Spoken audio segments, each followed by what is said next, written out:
acomodando un poco algunos datos que queríamos compartir, algunos puntos más bien que datos compartir con ustedes.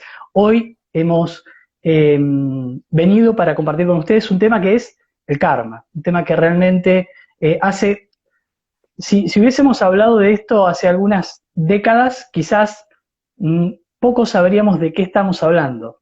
Pero desde ya hace algunos años, la palabra karma empieza a ser parte de nuestro vocabulario, empieza a estar presente en nuestros comentarios, porque de alguna manera empezamos a tener una idea de qué es eso. Lo cierto es que el karma es una ley universal, no es una ley física, sino es una ley metafísica, como muchas otras que existen y que afectan los destinos de nuestras vidas, pero principalmente de nuestra existencia y de nuestras existencias. Por eso es muy importante conocer qué es el karma, saber cómo funciona, saber cuáles son sus principios, saber cuáles son los efectos que esa ley causa en cada uno de nosotros, porque, como decía uno de los grandes sabios, Juli, que tuvo el mundo del Egipto antiguo, pensemos en el Egipto de los faraones, el Egipto de la Edad de Oro, donde florecieron las enseñanzas más puras de las escuelas de misterios de esa antigua cultura. Existió un personaje muy particular, muy especial, que se llamó Hermes Trismegisto. Ese maestro, ese gran sabio que permaneció a través de los siglos en la cultura, incluso de nuestros tiempos, y de la cual devienen palabras como, por ejemplo, hermetismo. La palabra hermetismo viene de él. Ese sabio decía que el ser humano debía conocer las leyes que lo rigen para poder dirigir sabiamente su existencia y no ser un esclavo como un leño, y no ser un esclavo de esa ley para ser arrastrado como un leño en la corriente. Si nosotros hacemos una simple comparación con las leyes de este mundo, sabemos que si aprendemos o conocemos cuáles son las leyes, tenemos más posibilidades de respetarlas y por ende de beneficiarnos con ellas. Pero también se nos dice que el desconocimiento de la ley no exime el cumplimiento de las mismas. Es decir, que por más que no las conozcamos, la ley se nos aplica sí o sí. Por lo tanto, y así como es aquí, es arriba o es allá, como decía Hermes. Así como es abajo, es arriba. Así que allá y aquí funciona de la misma manera. No conocer qué es el karma no nos exime de su cumplimiento, porque simplemente es una ley. Y es una ley que no aplican los hombres, es una ley que aplica, vamos a decirlo, el universo, la creación, porque ella tiene un objetivo que es mantener el equilibrio dentro de ese gran universo. Y hasta sabemos que el equilibrio es, de alguna manera, un principio que está presente en el universo. ¿Sí? Hay un principio por allí o un axioma de la física, o no sé si es el término correcto, pero que nos dice que nada se pierde, todo se transforma. Creo que es parte de lo que es parte de lo que es la teoría de la relatividad, que nada en el universo se pierde, sino que todo termina transformándose en algo y manteniéndose siempre ese equilibrio, ¿sí? Donde no hay nada nuevo, todo es parte de lo mismo con diferentes transformaciones. Pero bueno, no es la idea meternos por ahí, sino la idea es hablar del karma. El karma, como decíamos, nos rige a todos. La gnosis nos enseña de que hay una ley que está, que es quizás que es lo primero que recibe cualquier criatura o cualquier ser viviente, por decirlo de alguna manera, o cualquier cosa que esté en la creación, que es la libertad. Nosotros, en principio, somos libres y tenemos libertad de hacer lo que consideremos, lo que querramos.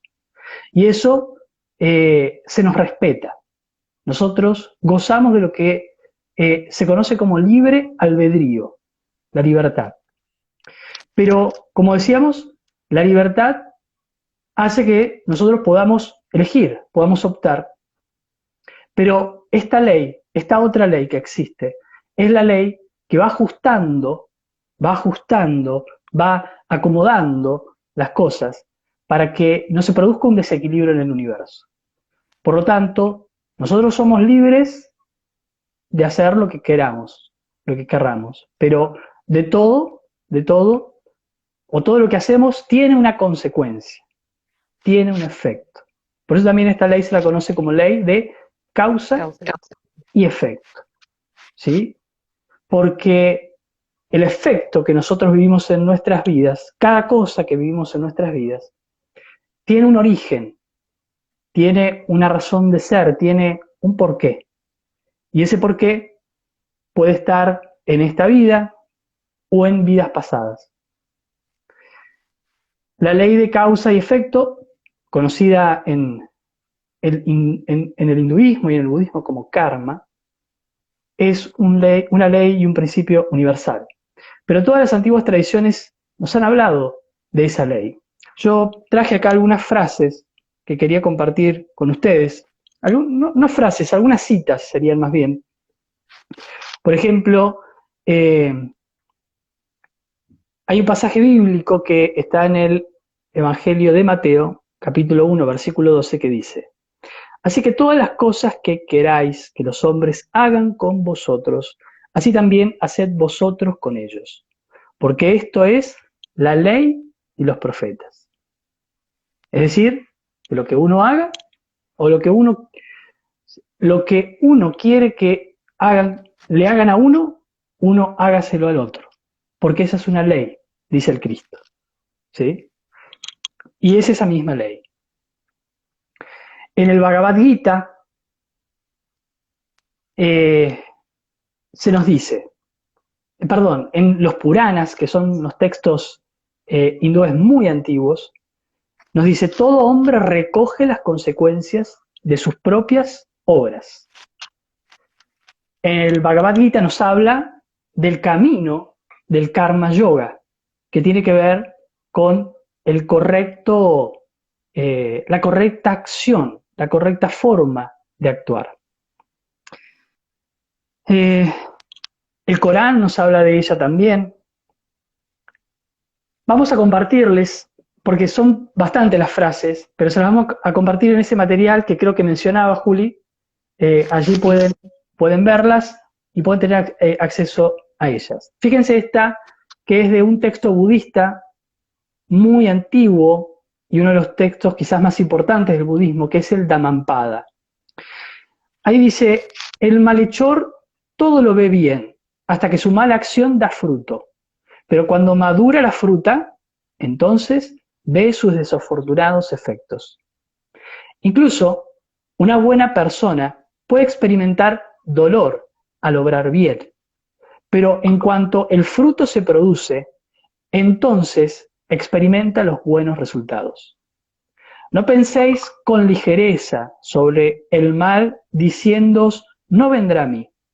Igual que un cántaro se llena gota a gota, del mismo modo el necio, acumulándolo poco a poco, se llena de maldad. No penséis con ligereza sobre el bien, diciendo: no vendrá a mí. Igual que un cántaro se llena gota a gota, del mismo modo el sabio, acumulándolo poco a poco, se llena de bondad. A veces vemos que en la vida, ¿no es cierto?, uno hace una obra buena quizás, o una obra que uno considera buena, y rápido espera que la vida se lo devuelva, ¿no es cierto? Uno le hace un favor a una persona y esperamos que esa persona nos devuelva el favor, nos devuelva la atención, sea considerada con nosotros, ¿sí?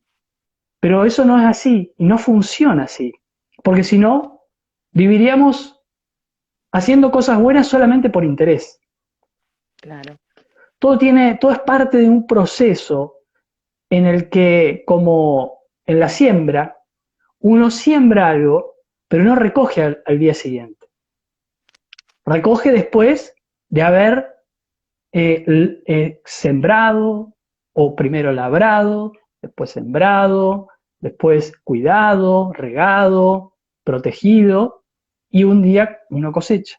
Y cuando cosecha, cosecha por mucho, ¿no? Porque uno pone una semillita, pero cosecha mucho. Entonces, en esto es igual. Poco a poco, ¿sí? Va dando frutos o van dando frutos nuestras obras. Porque sería, la verdad que muy, bueno, la verdad, Juli, mira, estas cosas, no sé si son el ámbito, o no sé si tenemos el tiempo para hablar mucho de estas cosas, pero quizá en algún momento podamos también hablar un poquito filosóficamente de estas cosas, pues realmente detrás del accionar del karma hay, eh, hay un objetivo de crecimiento interior muy grande, porque Dios, ¿sí? O la divinidad, o la creación, o como cada religión eh, llama a ese creador, o a ese principio de todo, él no busca que el ser humano actúe solamente por un interés o actúe por un temor a ser castigado. No, es un error llegar a pensar algo de ese tipo. Por eso las consecuencias eh, no son instantáneas, porque las consecuencias están escondidas y, y son el resultado de que viene después de un tiempo para que el ser humano lo que haga, lo haga no por un interés, sino más bien por una comprensión y por una conciencia de las cosas. Pero tendríamos que hablar de algunas cosas para poder entender quizás mejor esto. Ojalá que se pueda entender lo que estamos diciendo, pero eh, digamos que sería interesante por ahí desarrollarlo un poquito más. Eh, Buenísimo. bueno, en el Egipto, no sé cómo estamos con el tiempo, tenemos unos minutitos más. Sí, tenemos. Igual, acordate que si sigue y querés desplazarte más, no hay ningún problema, porque se Bueno, puede hacer si querés, otra vez otro vivo y queda guardado el IGTV. perfecto, perfecto, bueno. Eh, bueno, si querés podemos hablar un poquito más de ese Dale. tema. Miren, pensemos en esto, reflexionemos en esto. Por ejemplo, la Biblia nos dice que el ser humano eh, fue expulsado del Edén por comer de un fruto prohibido. Y ese fruto era un fruto que salía de un árbol. ¿Vos te acordás de qué árbol era? El manzano. O después, Sí, el fruto, pero ¿cómo se llamaba ese árbol, Juli? me mataste. El árbol de la... El árbol de la vida. Bueno, No, había dos árboles en el Edén muy importantes. Uno era el árbol de la vida, pero el otro árbol, que era el árbol desde de donde se comió esa fruta prohibida, tenía otro nombre. Era el árbol del conocimiento. O, Marco acá dijo el árbol del conocimiento o de la ciencia. Muy bien. perfecto, Marco, muy bien. El árbol de la ciencia del bien y del mal. ¿Sí? El árbol del conocimiento o el árbol de la ciencia del bien y del mal. Adán y Eva comieron del fruto prohibido y fueron expulsados. Esto que nosotros conocemos como una historia profundamente simbólica, porque no debemos interpretar eso de forma literal, sería un error creer que eso fue así, tal cual, en forma literal. Está narrado por todas las grandes tradiciones. No es exclusivo del cristianismo o del judaísmo el mito del Edén. Eso está presente en todas las antiguas tradiciones, con distintas formas, ¿sí? Entonces, nosotros fuimos expulsados de comer del fruto, ¿sí? Que nos iba a abrir los ojos, porque eso fue lo que la serpiente le dijo, y abrir los ojos para ser como Dios y conocer el bien y el mal, hacerse conscientes del bien y del mal. Es decir, que en el fondo, eh, nosotros, y tenemos que entender que la serpiente no mentía, ¿sí? No mentía, porque así mismo lo enseña en el pasaje, en el Génesis. Dios eh, afirma lo que la serpiente dijo, ¿sí? También la serpiente les dijo la verdad, de alguna manera, a su forma, porque la serpiente es astuta y engaña, ¿sí? Pero todo eso en el fondo también fue para que el ser humano pueda adquirir conocimiento y pueda llegar a desarrollar la conciencia, porque en el fondo ese creador y ese Dios busca que nos hagamos conscientes. Y el karma, no hay que verlo jamás como un castigo, sino como nos enseña uno de los grandes maestros del conocimiento gnóstico, que es el maestro Samael. Nos dice, el karma es una medicina para el alma. Ujú. Pero yo te pregunto, Juli, eh, cuando vos eras chiquita y Allá. hace mucho tiempo, y tu mamá te decía, Juli, tomate el remedio, ¿vos te lo tomabas con ganas? No, Bueno, ¿cierto? Los remedios suelen ser feos, feos, amargos, exactamente. ¿sí? Pero en el fondo nos curan, ¿sí? La medicina normalmente no es lo más agradable, pero en el fondo nos cura. Y el karma tiene esos mismos componentes. El karma es amargo al paladar de quien lo está padeciendo, pero si lo aprovechamos realmente y aprendemos de lo que el karma está tratando de enseñarnos, podemos curarnos, por decirlo de alguna manera, sanar eso que está mal dentro de nosotros y poder revertir esas dolencias que ese karma trae. Y si no lo hacemos, simplemente volvemos a repetir las historias.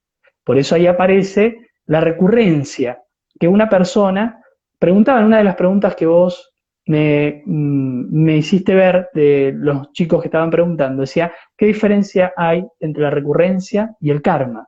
Bueno, Exactamente. están muy ligadas, porque la recurrencia es volver a repetir algo, ¿sí? Obviamente, eh, circunscripto o como resultado también de la misma ley de causa y efecto, que es la ley del karma, ¿sí? La ley del karma ha recibido muchos nombres, eh, ley de causa y efecto, ley de acción y reacción. La física nos habla de que existe una ley física, ¿sí? O uno de los principios que esbozó Newton fue la ley de acción y reacción, y eso se ve en la naturaleza, es una ley que está en la naturaleza, ¿sí? La ley de compensación también se la llama, Ujú. eh, la ley de la balanza, la ley de la cosecha, porque lo que uno siembra es lo que uno cosecha, ¿no? Uno siembra papas. ¿Qué has sembrado? Vos, Juli, que estás en el mundo de la cocina, eh, ¿usás, algunos, Papelera. ¿usás algunos ingredientes eh, propios? ¿Cultivás o no? Hierbas aromáticas, por ejemplo, la menta o unas cosas, y bueno, uno cuando siembra cosecha eso, obviamente. Exactamente. Lo que uno siembra, cosecha. Y eso es así, ¿sí? Y lo cosecha lo cosecha en cantidad. Se dice que lo que uno hace, la ley le paga por 5. o le cobra por 5. Mm. Hay una vieja oración, que es la oración del Padre Nuestro, que antiguamente los más viejitos, como quien les habla, recordarán que lo rezábamos diciéndolo de una forma que después se cambió. Nosotros, el Padre Nuestro, lo rezábamos diciendo: perdona nuestras deudas, así como nosotros perdonamos a nuestros deudores. ¿Sí? Pero eso después se cambió, la Iglesia lo cambió y se nos enseñó que la forma que teníamos que rezarlo era: perdona nuestras eh, eh, Ofensa. perdona nuestras ofensas, así como nosotros perdonamos a los que nos ofenden. ¿Sí? Pero es un error cambiar eso, porque en realidad las deudas a las que se refería el Cristo cuando le enseñó al Padre Nuestro, se refería a esas deudas que el karma o que la vida nos cobra. Y lo que pedimos nosotros, que perdonen nuestras deudas, no son, como algunos pensaron equivocadamente o quisieron hacernos pensar, que eran las deudas del mundo, las deudas del dinero, las deudas de este mundo terrenal. Son las deudas que nosotros tenemos con la justicia cósmica, porque a esta ley del karma también se la llama la ley de la balanza o la ley de la justicia cósmica, y se la representa con un fiel. Los egipcios representaban esta ley con una balanza, en la cual esa balanza tenía dos platillos. Esta es una imagen icónica de los murales o de los jeroglíficos egipcios, donde se ve a Anubis, ¿sí? Ese dios con cara de chacal, ¿sí? Que está con el alma del muerto, ¿sí? Frente a una balanza, y en esa balanza hay dos platillos. Uno tiene una pluma, que la pluma representa todas las deudas que nosotros tenemos. ¿Viste cuando te mandaban, no sé si a vos, Juli, te mandaban, me imagino que sí, te mandaban a comprar algo y te mandaban con la libretita? ¿Has vivido eso? Con la notita, sí. Bueno, y ahí nos anotaban las deudas, ¿sí? Bueno, se llevó tal cosa, ¿sí? Bueno, esa pluma, con esa pluma ellos representaban a esas deudas que uno iba dejando en la vida, por esas acciones equivocadas, por, esa, por esas cosas malas que uno hacía, malas por decirlo de alguna manera sencilla para que uno se entienda, pero por ese dolor que uno le causaba a los otros, por el daño que uno causaba, por las traiciones, por los robos, por todo aquello que vaya en contra de la vida, en contra del prójimo, pero también en contra de nuestra propia vida. Todo eso genera karma en nosotros. Todo eso nos genera deudas, nos van anotando todo Eso aquello. se va notando todo el tiempo. Se va anotando. Los egipcios decían y enseñaban que nosotros teníamos como un notario, un escriba, ¿sí? Que iba registrando todo eso, ¿sí? Por eso la pluma representaba en un platillo todas nuestras deudas. Pero después, en el otro platillo, aparecía un corazón. Y el corazón representa todas aquellas acciones que la persona hizo de corazón, con el corazón. Las acciones que llevaron a que una persona eh, ayude al otro, se sensibilice con el otro, le extienda la mano, le dé un consejo, lo ayude a salir de una situación,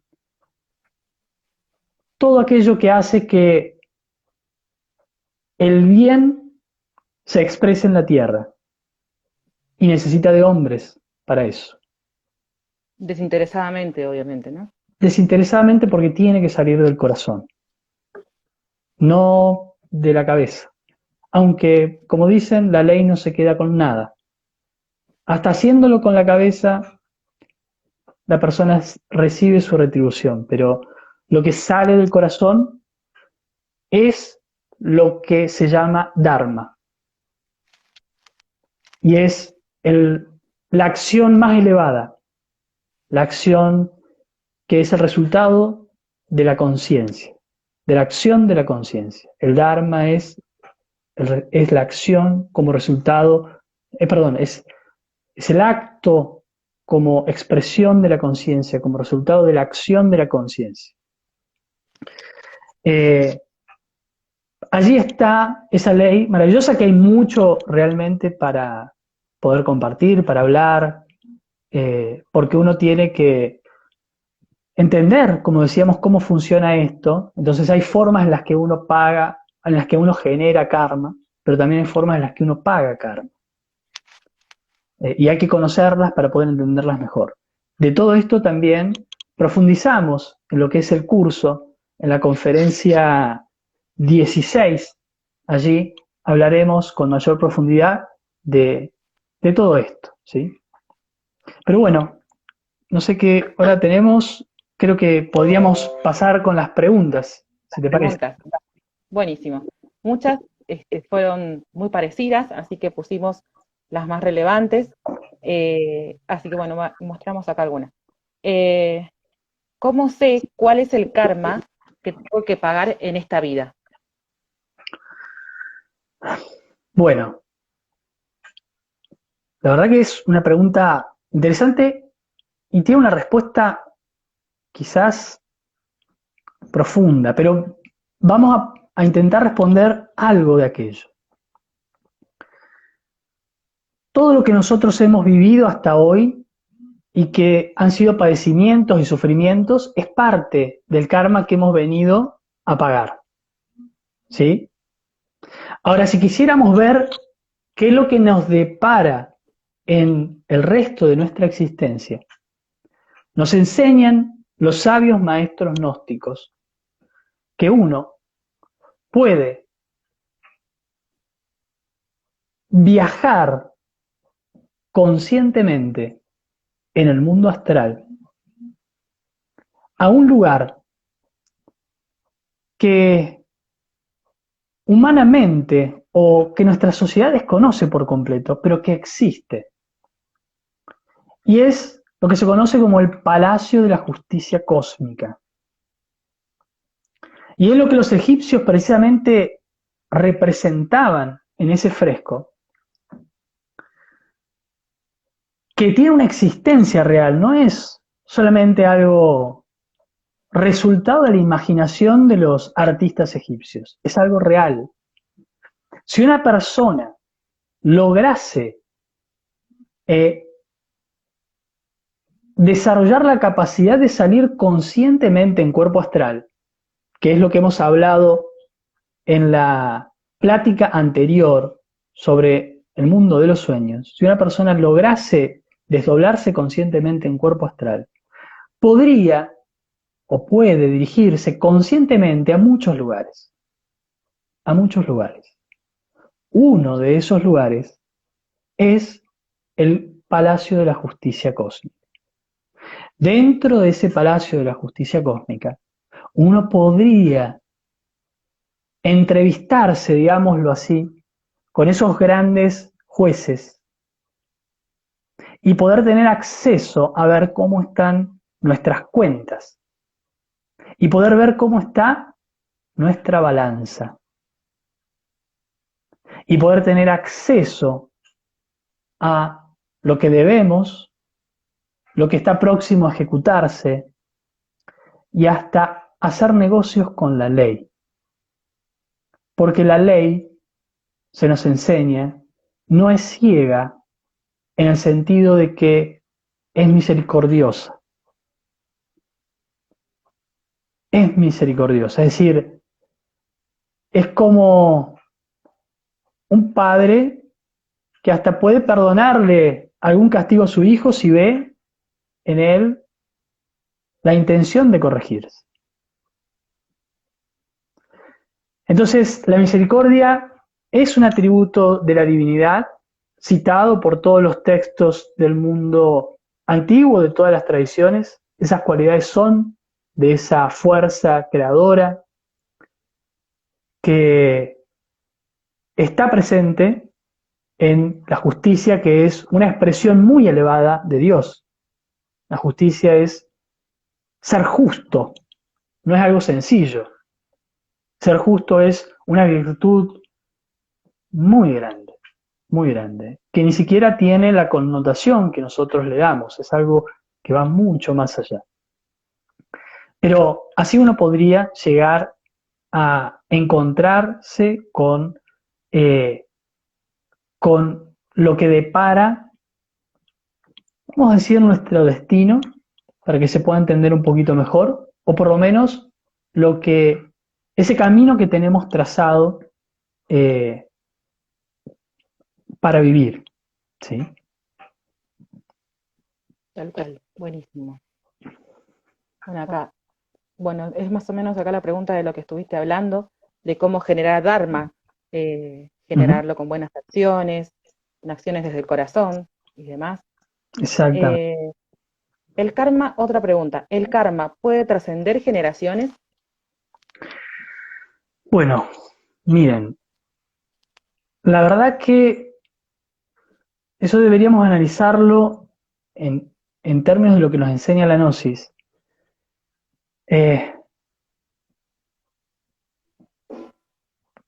Quizás uno no tiene una certeza de eso, pero sí puede hacer ciertas deducciones.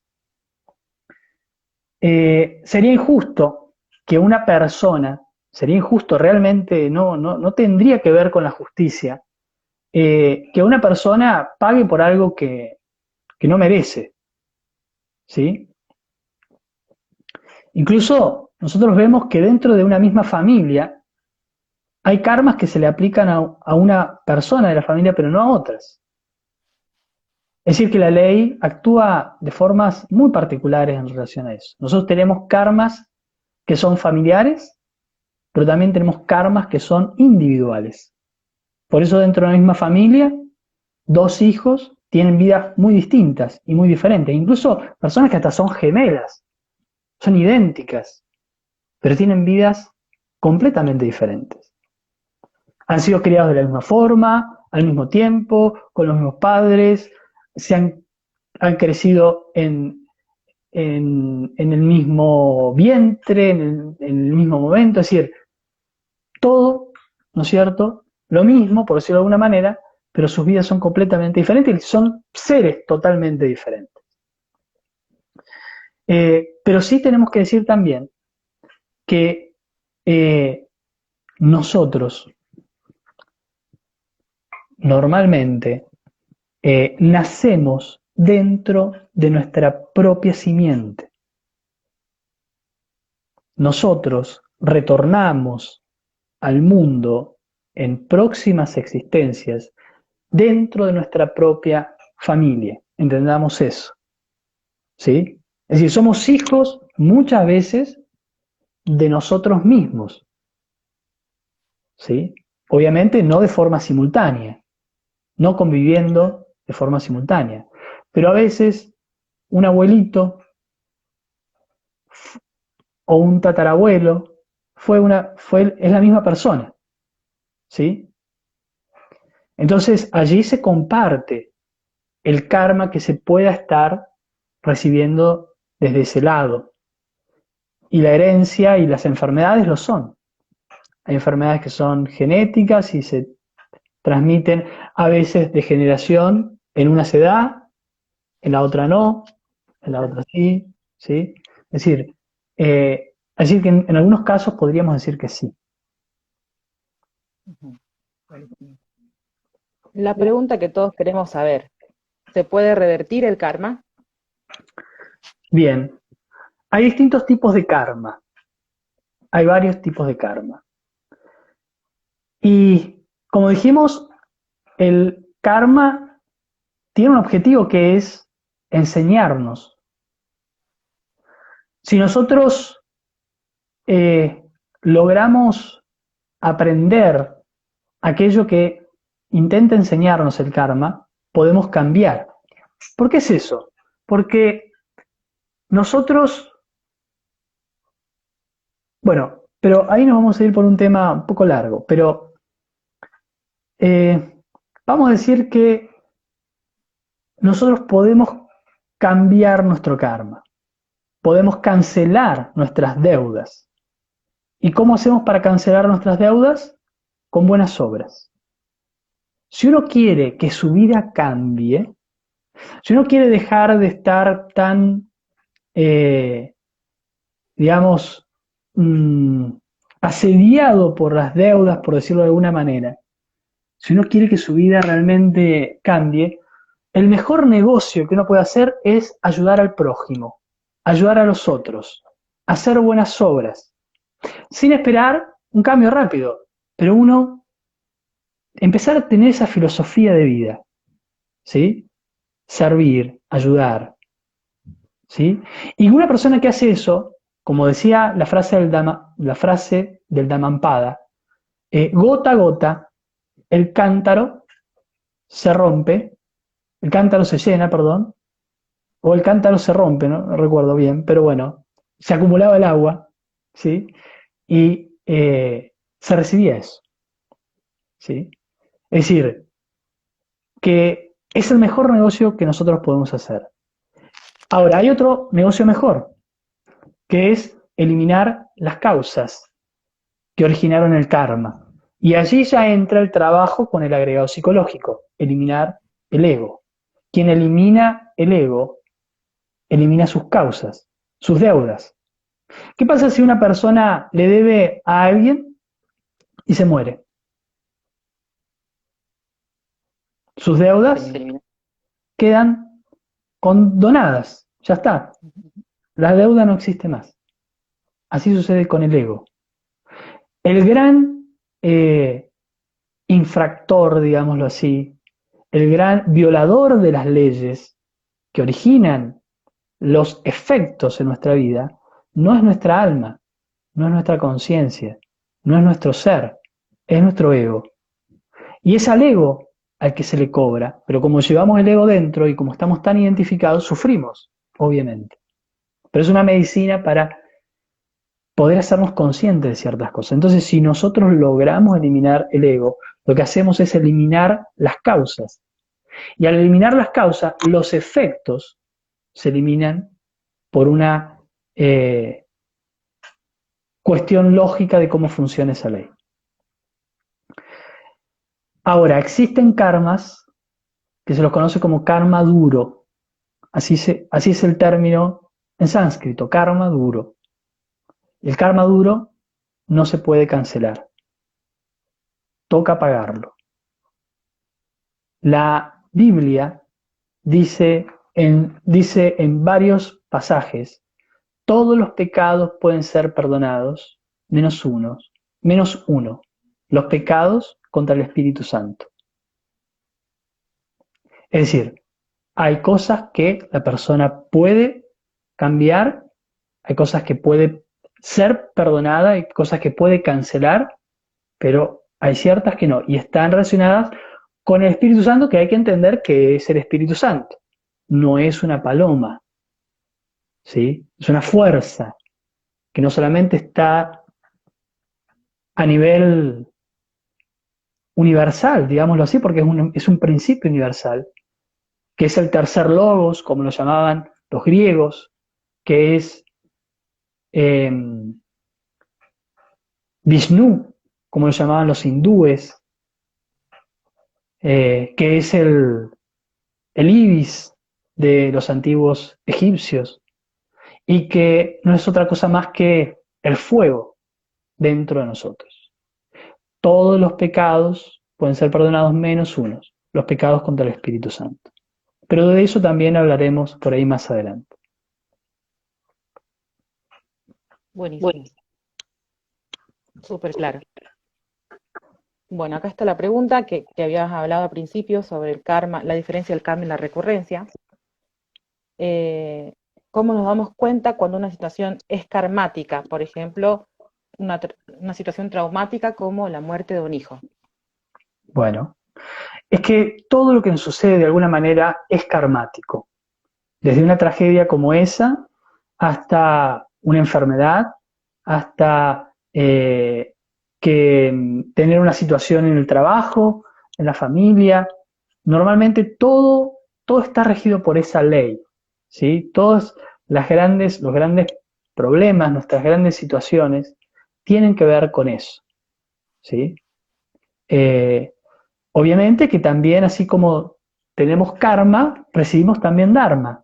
Es decir, eh, si una persona tiene un buen trabajo, una buena posición económica o social o afectiva, es parte también de lo que la persona se ha ganado, ¿sí? Pero cuando lo sufrimos, cuando lo padecemos, normalmente está relacionado a un karma que una situación como esa, que es dolorosísima, que es terrible, que es quizás eh, las cosas más terribles sobre todo una madre puede pasar. Eh, Son cosas que eh, hay que, no es sencillo comprender aquello. Y nosotros no decimos que eso sea fácil o que uno pueda, sino más hacerlo. Son, son grandes pérdidas que dejan heridas muy profundas, pero que la persona, eh, pero que por algo la vida nos pone a vivir eso. La vida necesita eh, que nosotros nos hagamos conscientes de eso. Es que la vida a veces nos da lecciones muy duras, o nos da lecciones pero que nosotros no entendemos, ya por nuestro estado psicológico, es apenas normal que no entendamos por qué la vida nos pone a vivir eso y percibamos que la vida es muy injusta con nosotros. De verdad que eso es así.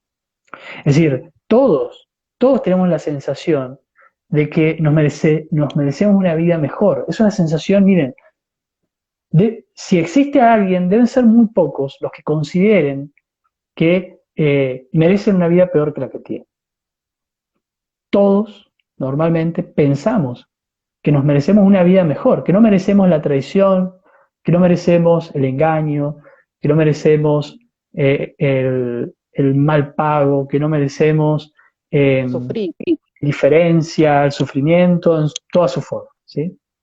Pero todos lo sufrimos y todos lo padecemos. Y eso es porque dentro de nosotros existen muchos elementos que nos hacen actuar de formas muy terribles y nosotros a veces ni nos damos cuenta, ni somos conscientes de eso. Pero cuando uno empieza a conocerse, a autoobservarse, empieza a descubrir lo que uno realmente es y que uno no es lo que suponía que era.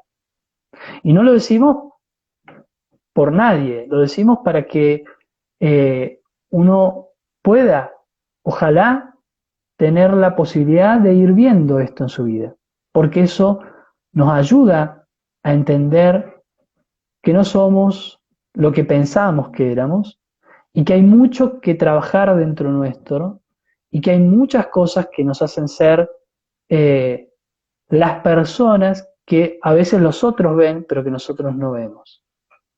Eso es revelador, pero es amargo también, pero es necesario. Y en el fondo eso nos va curando.